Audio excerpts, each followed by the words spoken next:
Three nations gone before the second round of matches has even finished. Haiti, Turkey, Tunisia. Three countries, three sets of players who qualified for the greatest football tournament on earth. Three squads who trained, who prepared, who boarded their flights and dreamed. All eliminated. Done. World Cup 2026 over for them, mathematically confirmed before any of them have played their third and final group match. This was supposed to be the World Cup where more teams got more chances, where the expanded 48-nation format meant smaller nations could dream bigger, stay alive longer, and compete on football's biggest stage with a genuine safety net beneath them. FIFA sold this expansion on precisely that promise: more football, more opportunity, more hope for the nations that had previously felt on the outside. And the first three eliminations of the 2026 World Cup happened faster than any eliminations in the tournament's modern era. Three nations out. One jaw-dropping rule change that made it possible, and a debate that is now tearing through football.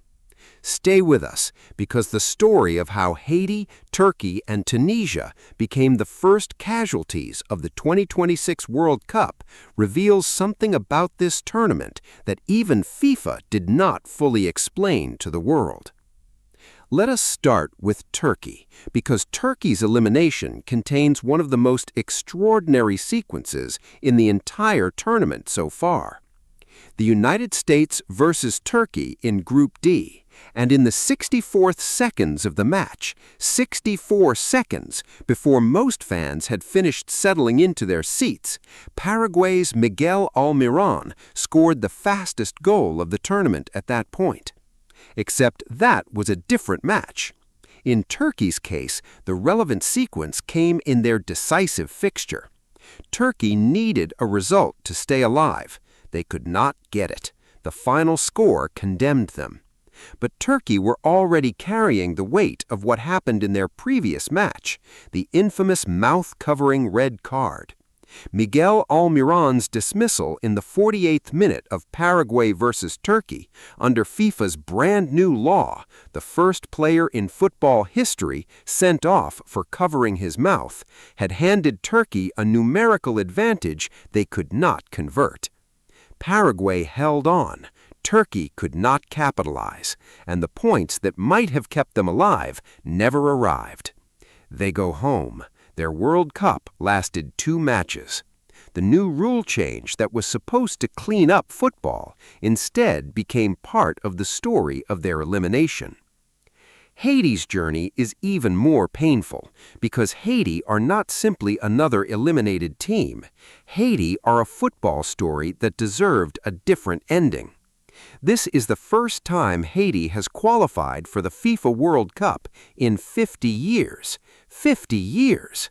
The last time Haiti played at a World Cup, 1974, was already in progress. There are Haiti supporters at this tournament who were not yet born the last time their country stood on this stage, who grew up hearing stories from parents and grandparents about what it meant when Haiti played in West Germany, who devoted their football lives to the hope of seeing it happen again. It happened again in 2026. Haiti are here, against Brazil and Morocco and Scotland in Group C, one of the toughest groups imaginable for a team returning after 5 decades. They gave everything they had. They lost to Scotland 1-0 in their opening match, and then they faced Brazil, and Brazil, under the volcanic noise of their supporters and the weight of their own expectations, were far too strong, 3-0 to the Celestial. 6 goals conceded in 2 matches, no goals scored, and the cruel mathematics of FIFA's new tie-breaking rules meant that even a victory in their final group game against Scotland would not be enough. Haiti cannot overtake Brazil or Morocco in the group, regardless of what happens in the final round. And even if they matched Scotland on points, Scotland beat them in the head-to-head. That head-to-head rule, applied now at the first tiebreaker, immediately after points, is the mechanism that confirmed their fate. They have one match left, against Scotland on the final match day of Group C. It will decide nothing for Haiti's World Cup. It will matter enormously for Haiti's football. And Tunisia. The first coach sacked mid-tournament, 5-1 against Sweden in the opening match. Hervé Renard parachuting in, wearing his white shirt, his third consecutive Men's World Cup, his third different nation, Tunisia needed miracles after losing so heavily in their opening night. The mathematics never gave them space to find them. Sweden won Group F, Japan qualified, and Tunisia, despite Hervé Renard's best attempts to rebuild the confidence of a shattered squad in the days between matches, could not recover from the deficit of that opening night in Monterrey. They are out. Hervé Renard's white shirt could not save them in time. If you are watching this and want to follow every story of this World Cup, subscribe now and hit the bell, because the rule change that produced these early eliminations is the one the sport needs to understand most urgently. Here is what FIFA changed, and here is why it matters. At previous World Cups, the standard tie-breaking sequence after points was well established. Goal difference first, then total goals scored, then head-to-head record if teams were still level. That system gave teams a clear incentive: score as many goals as possible across all three group matches, and your goal difference and goals scored could lift you above a team with the same points. For the 2026 World Cup, FIFA reversed the order of the first two tiebreakers. Head-to-head record now comes before goal difference, before total goals scored. Immediately after points, the first question is not how many goals you scored, it is who beat whom in the direct encounter between the tied teams.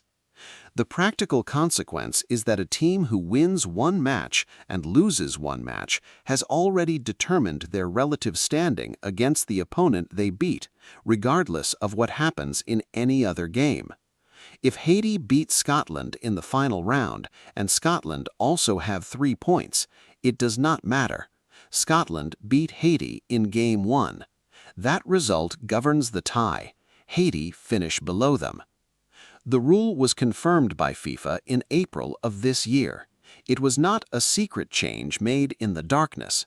It was published, announced, and available for every federation and every supporter to read. But the football world's reaction to seeing it produce early eliminations in real time has been sharp and pointed. Critics argue that the new rule removes incentive for attacking football across the entirety of the group stage. Under the old system, a team that was behind on goal difference could go out in their final match and attack relentlessly, score 4, 5, 6 goals if possible, because every goal increased their standing. Under the new system, if the head-to-head tiebreaker has already been decided by a previous result, that incentive disappears entirely. The counter-argument from FIFA's supporters is that the head-to-head rule produces cleaner, more direct results. Two teams that played each other, and one of them won, and that result determines who advances. No complex arithmetic. No scenario where a team that lost their head-to-head match advances because they ran up the score against a weaker opponent later. Both arguments have merit. Both are being made loudly. And the 3 eliminated nations have become the living evidence for whichever side of the debate the speaker occupies. Haiti's supporters point to their team and say the system is brutal for nations who draw the hardest possible groups in their first World Cup appearance in half a century. Tunisia's supporters say that losing 5-1 in the opening match should not produce an elimination before the third game has been played, regardless of which rule governs tiebreakers. Turkey's supporters note that the mouth-covering red card, FIFA's new law applied for the first time in history against their player, cost them the numerical advantage that might have kept them alive, and ask whether 2 rule changes in the same tournament conspired to eliminate them. The mathematics, of course, cannot be argued with. Haiti could not score goals they did not score. Tunisia could not win matches they did not win. Turkey could not convert the advantage they had. The results are what they are. But the conversation about the rule change is legitimate and important, because the 2026 World Cup was sold to the world on the promise that 48 teams would make football more accessible, not less, that smaller nations would have longer to prove themselves on the stage, that the expanded format was a gift to football's wider community. Haiti was eliminated after 2 matches, in their first World Cup in 50 years. Whatever the rule says, whatever the mathematics confirm, that image deserves to sit with FIFA's architects of expansion for a long time. The wider group stage picture continues to take shape. Argentina are through, their perfect record maintained. Messi's World Cup scoring record now standing at 18 goals after his brace against Austria, surpassing Miroslav Klose's 16 to become the greatest World Cup scorer in history. France are through, Mbappe chasing records. Norway are through, with Holland scoring goals that are filling this tournament with the kind of attacking excellence that justifies every seat in every stadium. Mexico through as group winners, Canada through, the United States advancing. The tournament's strongest sides collecting their points with the efficiency of teams that know exactly what they are doing. And in the margins of that advancing tide, 3 nations packed their bags, 2 of them from Africa, Tunisia and the diaspora-supported Haiti, plus Turkey from Group D. A set of early departures that tells a story about the distance between the tournament's ambition and its reality for teams who arrive with history and hope and find the mathematics moving against them before the final round has even begun. Sabri Lamouchi is already home from Tunisia, dismissed before the group stage ended. The 50 years of waiting are over for another cycle. Turkey's players board their flights with a red card and a rule change as part of the explanation for why it ended the way it did. 3 nations, gone, before the group stage is complete. FIFA promised this World Cup would change everything. For Haiti, Turkey, and Tunisia, it changed one thing above all: the date they fly home.